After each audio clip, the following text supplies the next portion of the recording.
हे guys, welcome back another video. आज हम इस वीडियो में बात करने वाले हैं लिनक्स की कुछ बेसिक टर्म एंड कंडीशन के बारे में। तो चलिए वीडियो को शुरू करते हैं। कल हमने जाना था कि लिनक्स को कैसे अपने विंडोज सिस्टम में सेटअप कर सकते हैं। अगर आपके सिस्टम में लिनक्स नहीं इंस्टॉल है तो आप पिछला वीडियो देख सकते हैं। तो इस वीडियो में हम कुछ command and term and condition को जानेंगे। तो कमांड्स को जानने से पहले हम कुछ कंडीशन को देख लेते हैं कि क्या कंडीशन होती है लिनक्स में। तो लिनक्स में जानेंगे कि डायरेक्टरीज क्या होता है, एंड केस सेंसिटिविटी क्या होती है, home, root, script, shell and terminal, ये सब क्या होता है, इसको हम डिटेल से समझेंगे। अब हम मूव कर रहे हैं अपनी लिनक्स मशीन पे, एंड अब हम देखेंगे यहाँ पे कि लिनक्स में डायरेक्टरीज क्या होती हैं। डायरेक्टरीज सिंपल वो फाइल्स होती हैं, फाइल्स नहीं होती हैं, ये एक फ़ोल्डर होते हैं। जैसे अब विंडोज़ में कोई फ़ोल्डर बनाते हैं या ऑलरेडी पहले से बने फ़ोल्डर्स होते हैं, उन्हें ही हम डायरेक्टरीज कहते हैं। जैसे लिनक्स में आपको दिखाते हैं कि यहाँ पे देखिए कि बहुत सारे फ़ोल्डर बने हुए हैं, ये सभी फ़ोल्डर्स हैं, या सिस्टम फाइल में चलते हैं हम तो ये सब यहाँ पे फ़ोल्डर बने हैं। सभी नहीं, ये एक फ़ाइल है, ये सारी फाइल्स हैं। जो ब्लू कलर की हैं वो डायरेक्टरीज हैं, एंड जो वाइट कलर में हैं वो फाइल्स हैं।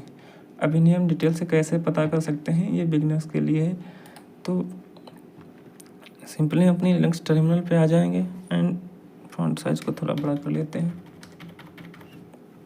अब हम दिखाते हैं कि कैसे चेक कर सकते हैं कि फाइल्स एंड डायरेक्टरीज। तो ls टाइप करेंगे, एंटर करेंगे, तो यहाँ पे देखिए जो ब्लू कलर की हैं ये सारी फाइल्स हैं, एंड जो वाइट कलर की हैं जो ब्लू कलर की हैं वो सारे फोल्डर्स हैं, एंड जो वाइट कलर की हैं वो फाइल्स हैं। अब हम इन्हें डिटेल में कैसे देख सकते हैं। अब हम ls टाइप करेंगे तो -a लगा देंगे या l लगा देंगे, एंटर करेंगे तो आपको दिख जाएगा कि कौन सी फाइल है एंड कौन सा फोल्डर है।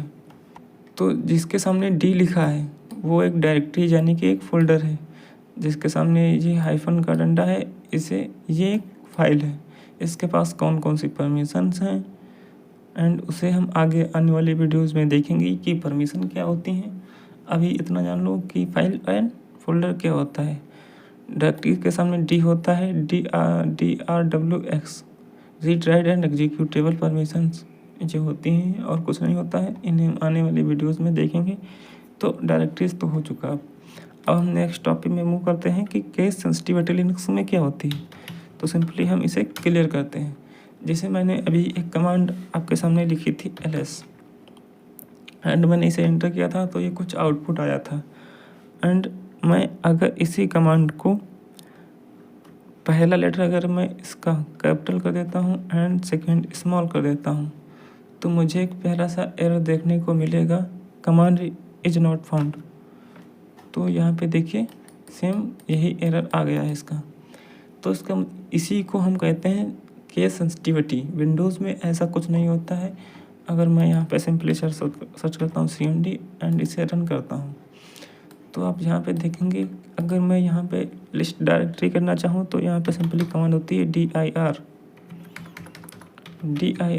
एंड इसे इंटर करते हैं तो देखो इसका आउटपुट आ गया है। एंड मैं अगर इसे कैपिटल लेटर में भी इंटर कर दूंगा तब भी इसका आउटपुट आ जाएगा।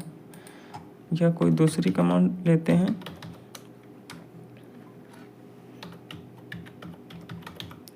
इंटर करते हैं तो देखिए नेटवर्क का भी डिटेल आ चुकी है। तो ऐसे यही होता है केस सेंसिटिविटी। अगर मैं यहाँ पे अगर ऐसा कुछ करता हूँ तो कमांड नॉट फाउंड का एरर मिलता है। एंड अब हमारा नेक्स्ट टॉपिक है होम एक डिफ़ॉल्ट यूज़र डायरेक्टरी होती है जहाँ हम अपना सारा काम, एक डिफ़ॉल्ट यूज़र अपना सारा काम करता है, अपनी फाइल्स फोल्डर्स को सेव करके रखता है डिफ़ॉल्ट में, यहीं पे सारा काम होता है। तो मैं आपको यहाँ पे दिखा रहा हूँ कि होम डायरेक्टरी क्या होती है। PWD का मतलब होता है प्रेजेंट वर्किंग डायरेक्टरी की अभी हम कहाँ पे काम कर रहे हैं। इंटर करते हैं तो आप देख सकते हैं कि ये एक डायरेक्टरी आ गई है। कि हम होम डायरेक्टरी एंड काली एक यूज़र है, इस यूज़र के अंदर अपना काम कर रहे हैं। ये मेरे यूज़र की करंट यूज़र की लोकेशन है जहाँ पे मैं अभी काम कर रहा हूँ एज अ नॉर्मल यूज़र। तो आपको पता करना है कि हम कौन हैं लिनक्स में, अपने बारे में डिटेल चाहिए तो आप सिंपल में यहाँ पे कमांड देंगे हु एम आई एंटर करेंगे तो आपको देखो यहाँ पे काली आ गया है कि आप एज अ काली यहाँ पे लॉग इन हो। एंड अब हम देखते हैं कि रूट यूज़र क्या होता है। तो रूट यूज़र लिनक्स में एक वो सुपर यूज़र होता है जो वो सारे काम कर सकता है लिनक्स में जो एक नॉर्मल यूज़र नहीं कर सकता। तो सिंपली अगर मुझे अपना यूज़र लिनक्स में चेंज करना है तो मैं कैसे चेंज कर सकता हूँ। सिंपल उसकी कमांड होती है sudo एंड su एंटर करेंगे, अपना पासवर्ड देंगे यहाँ पे जिससे आप लॉगिन करते हो एंड एंटर करेंगे। तो आप देखिए मैं यहाँ पे एक रूट यूज़र लॉगिन हो चुका हूँ। मैंने आपको बताया कि ये सारे काम नॉर्मल यूज़र नहीं कर सकता है। तो मैं आपको यहाँ पे दिखाता हूँ एक कमांड के बारे में।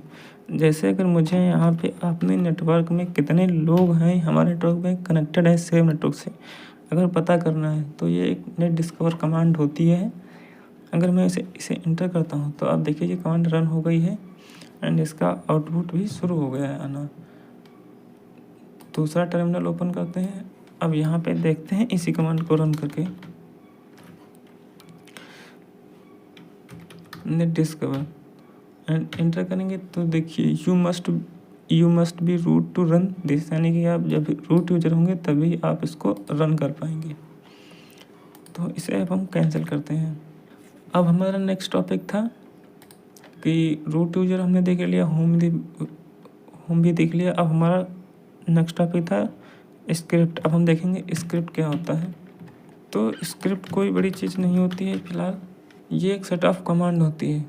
जैसे आप किसी भी काम को ऑटोमेट करना चाहते हैं लिनक्स में, जैसे आप पर डे लिनक्स में लॉगिन करते हैं, आप चाहते हैं कि जैसे मैं लॉगिन करूं और एक फ़ाइल पर क्लिक करूं तो मेरी फ़ाइल का मेरे सिस्टम की कुछ सेटिंग या चेंज हो जाए ऑटोमेट, या मेरे नेटवर्क की सेटिंग चेंज हो जाए, तो मैं स्क्रिप्ट बना के किसी भी कमांड को ऑटोमेट कर सकते हैं। तो स्क्रिप्ट कैसे बनाते हैं सिस्टम में, तो चलिए वो देखते हैं। पहले हम एग्जिट होते हैं यहाँ से एंड एक नॉर्मल यूजर होते हैं। फिर मैं यहाँ पे एक फ़ाइल बनाता हूँ। नैनो एक टेक्स्ट एडिटर है लिनक्स में जहाँ मैं अपनी फाइल्स को एडिट एंड क्रिएट कर सकता हूँ। तो मैं सिंपली यहाँ पे देता हूँ bash1.sh, एक फ़ाइल बनाता हूँ। जैसे मैं अगर चाहूँ एक यहाँ पे एक स्क्रिप्ट लिखता हूँ सिंपल सी बिन बेस। ये एक बेस स्क्रिप्ट की शेबैंग लाइन होती है, इसे हम डिटेल में समझेंगे आने वाले वीडियोस में। अगर मैं यहाँ पे एको करूँ and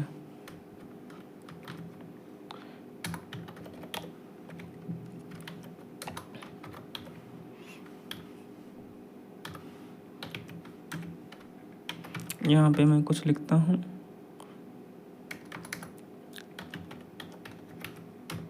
welcome and control x and इसे सेव करते हैं, एंटर करते हैं। अब इस फाइल को अगर हम रन करते हैं तो आप देखेंगे कि यहाँ पे आ चुका है हेलो गाइस वेलकम। तो ऐसे ही आप यहाँ पे कमांड को भी ऑटोमेट कर सकते हैं, तब उन्हें हम आने वाले आगे वीडियोस में देखेंगे कि लिनक्स फाइल में हम किसी भी काम को ऑटोमेट कैसे कर सकते हैं। लिनक्स स्क्रिप्टिंग को भी हम डिटेल में समझेंगे आने वाले वीडियोस में। अब हमारा नेक्स्ट टॉपिक है सेल एंड टर्मिनल। तो लिनक्स में एक सेल जो होता है, सेल एक प्रोग्राम होता है जो कमांड्स को रन करता है लिनक्स में। अभी हम हैं तो टर्मिनल है। टर्मिनल होता है कमांड लाइन इंटरफेस, जो कीबोर्ड एंड स्क्रीन के बीच का इंटरफेस होता है जिससे मैं कमांड देता हूँ। एंड ये टर्मिनल है जो सेल को कमांड देता है। तो चलिए मैं इसे बेसिक से समझाता हूँ आपको, इसका स्ट्रक्चर कैसा होता है। तो यहाँ पे देखिए लिखा है relation between terminal and shell. तो यहाँ पे मान लीजिए आपने एक कमांड दी एल कमांड दी टर्मिनल पे, टर्मिनल देगा सेल को कमांड, सेल कमांड को प्रोसेस करेगा, कर्नल तक जाएगा, फिर आगे प्रोसेस करेगा, फिर आपको सेल का आउटपुट देगा, आपको लिस्ट कर देगा सारी डायरेक्टरीज। तो ये सेल एंड टर्मिनल का यही कमांड होता है, यानी कि अंदर होता है सेल एक इन्वायरमेंट है या एक प्रोग्राम है जो कमांड्स को रन करता है, टर्मिनल एक इंटरफेस है। टर्मिनल को हम सिंपली कह सकते हैं कमांड लाइन इंटरफेस, इसका पूरा फुल फॉर्म होता है। इसीलिए कहते हैं कि लिनक्स एक कमांड लाइन इंटरफेस की तरह काम करता है। एंड अब हम चलते हैं नेक्स्ट टॉपिक, एंटर करते हैं। तो यहाँ पे हम कुछ बेसिक कमांड भी देख लेते हैं इस वीडियो में। हमने होमाई को देख लिया है, एलएस को भी देख लिया है। एंड अब हम देखते हैं कि pw, cat, touch, mkdir, rm, cp, ping and ifconfig। तो चलिए अब हम इन्हें देखते हैं। टर्मिनल को क्लियर करेंगे, pw प्रेजेंट वर्किंग डायरेक्टरी हमने देख लिया था। एंड अब हम देखते हैं कि कैट कमांड को ls करते हैं। कैट बिल्ली वाले कैट नहीं हो यहाँ पे, कैट एक कमांड होती है जिससे सिस्टम के अंदर किसी भी फाइल के अंदर का डेटा को देखा जा सकता है। तो हम सिंपली यहाँ पर देंगे कैट bash 1.sh। तो इस फाइल के अंदर क्या लिखा है तो हम यही टर्मिनल पे ही देख सकते हैं। तो आप देख सकते हैं कि इस फाइल के अंदर जो मैंने लिखा था अभी वो यहाँ पे आ गया है, इसका आउटपुट। तो हम कैट कमांड से फाइल के अंदर का डेटा को देख सकते हैं। क्लियर करते हैं, क्लियर कमांड होती है जिससे टर्मिनल को क्लियर किया जा सकता है। एंड नेक्स्ट कमांड है मेरी rm। rm कमांड क्या होती है, इस कमांड से हम लिनक्स में फाइल्स को रिमूव कर सकते हैं। तो जैसे मान लीजिए मैं ls करता हूँ एंड मैं ये सारी फाइल्स को उधर रिमूव करना चाहता हूँ, तो कैसे रिमूव कर सकता हूँ। तो हम सिंपली देंगे rm, फाइल का नाम file1, एंटर करेंगे, ls करेंगे। तो आप देख सकते हैं कि ये फाइल यहाँ से डिलीट हो चुकी है। मैं यहाँ पे कई सारी फाइल्स का भी नाम दे सकता हूँ एक साथ, bash1.sh, ये भी हो गई, हेलो, एंड एंटर। कोई जो फाइल है उस फाइल को इसने सर्च नहीं कर पाया है। हाँ, ये ऊपर वाली फाइल थी, मैंने इसे दोबारा दे दिया, ये तो ऑलरेडी डिलीट हो चुकी है, इसलिए यहाँ पे आ रहा है error, file no such file और डायरेक्टरी। तो इस फाइल को हम यहाँ से हटाएंगे, फिर से एंटर करेंगे, नो फाइल साइज और डायरेक्टरी, ये क्या बता रहा है,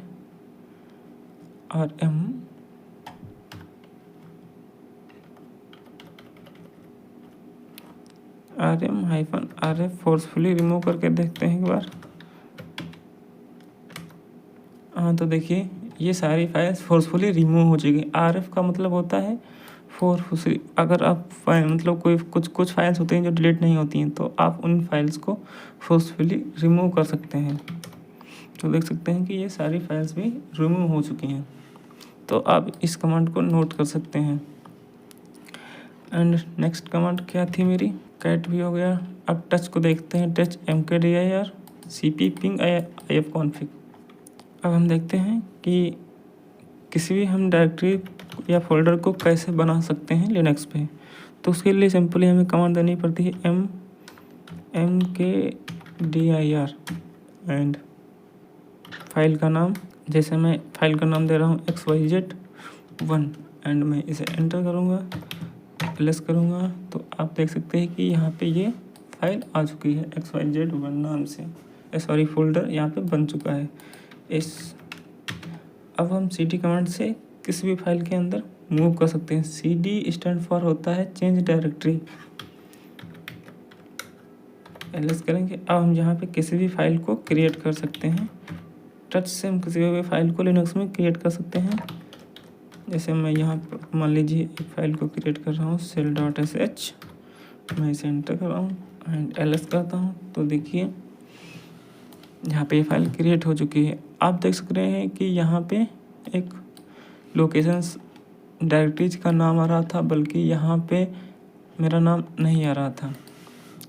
तो ये डिफ़ॉल्ट यूज़र का साइन होता है कि मैं डिफ़ॉल्ट लोकेशन में हूँ। तो लिनक्स यहाँ पे था, यहाँ से अब मेरा यहाँ से शुरू हो रहा है होम काली एंड अब इस फाइल से कि अब हम इस डायरेक्टरीज में यहाँ पे हैं। pwd प्रिंट करते हैं तो यहाँ पे देखिए, यहाँ पे होम काली एंड हमारी फोल्डर का नाम।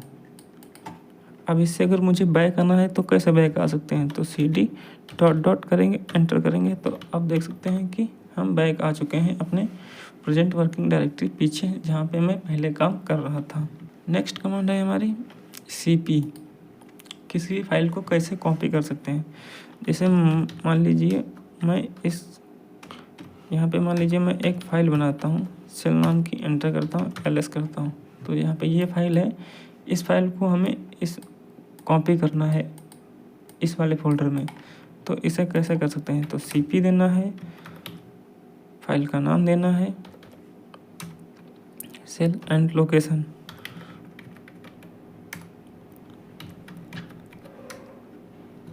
सॉरी cd हो गया वहाँ पे, cp and shell and home Kali and XYZ।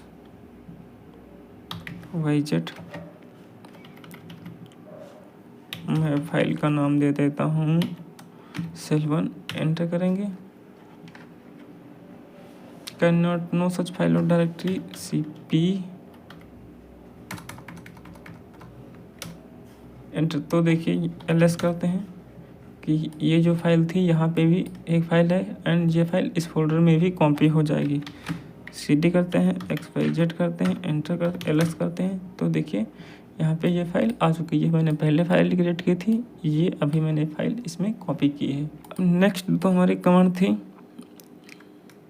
Ping and ifconfig। Ping का मतलब क्या होता है कि इस कमांड से मैं किसी भी IP एड्रेस या वेबसाइट के डेटा को पिंग कर सकते हैं, जिससे कि हम पता कर सकें कि हम इंटरनेट से कनेक्टेड हैं या इंटरनेट हमारे सिस्टम में वर्क कर रहा है या नहीं। तो पिंग देंगे google.com, अच्छे से जानते हैं, Ctrl+C। तो देखिए इसने पैकेट भेजे हैं, 2 पैकेज ने ट्रांसमिट करे हैं, दोनों रिसीव हो चुके हैं गूगल को एंड 0 पैकेट लॉस। तो इसका मतलब होता है कि हम इंटरनेट से कनेक्टेड हैं या नहीं।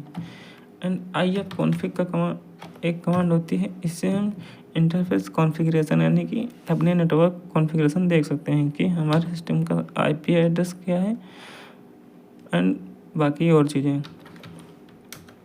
एंटर करेंगे तो देख सकते हैं कि ये मेरे सिस्टम का IP एड्रेस है, सबनेट, नेट मास्क एंड और भी डिफ़ॉल्ट चीज़ें।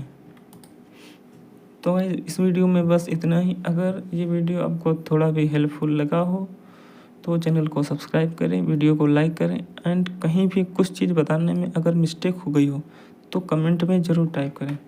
Thanks for watching. और हाँ, नेक्स्ट वीडियो में हम देखेंगे कि लिनक्स का फाइल सिस्टम क्या होता है। तो आप इसका स्क्रीनशॉट ले सकते हैं एंड आप इसे एनालाइज कर सकते हैं, ताकि आपको अच्छे से समझ में आए। आने वाले वीडियोज़ में मैं आपको इसको डिटेल से समझाऊंगा। Thanks for watching, follow for more videos.